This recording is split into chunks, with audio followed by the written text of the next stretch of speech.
So this is session 2 of living the resurrection life in our communities. And yesterday we were looking at yeast and how a small amount of yeast affects a whole lump of dough and changes it. And that's how Jesus wants us to be in our communities. And today I'm going to look at another picture that he uses, Matthew 5:13. He says, "You are the salt of the earth, but if the salt loses its saltiness, how can it be made salty again? It's no longer good for anything except to be thrown out and trampled by men." Salt's fairly amazing stuff, and it's used in a huge number of different processes. In fact, Mr. Google tells me that there are 14,000 different uses of salt.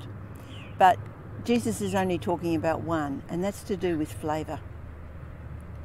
Salt is used to enhance a flavour. It doesn't change the flavour, it brings out the flavour that's there. It means it has to mix with the things that it's going to enhance. So salt sitting in the salt shaker on the table, not going to do anything. Even put in a little pile on the side of your dinner plate, it's not going to do anything. It has to be sprinkled over the food, or if it's in liquid, it has to be put in the liquid. The picture's fairly obvious. If we want to live effective lives in our communities, we have to mix with them. No use being a Christian community that keeps itself from others. We're called to enhance the flavour of other people's lives. So how we do this is by seeing that every individual, whether they're an unbeliever or not, is made in the image of God, and then that God has gifted them for their purpose in life.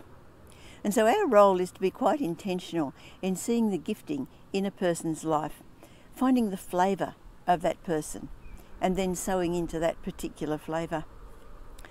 We encourage the gifting by seeing it at the same time being quite unashamed of our love for Jesus, our commitment to serve him. To live out the Christian life in full view of our community is the best means of bringing people to see what their life could be like. Now, if we're not doing this, we're like flavourless salt.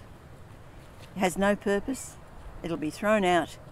And if our lives have no flavour to give to the lives of others, we're not useful to God, and people will really trample all over what we say.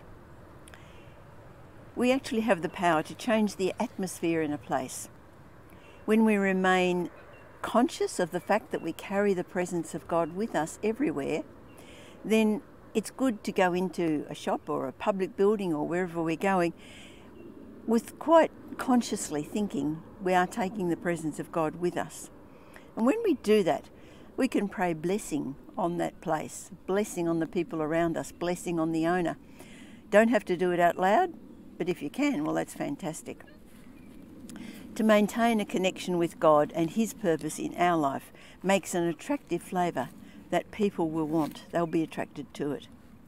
We carry the presence of God wherever we go. We shouldn't be ashamed. We shouldn't want to hide it. We have the most important gift of all to give to our community, and we should be pleased to offer it. Our presence does make a difference.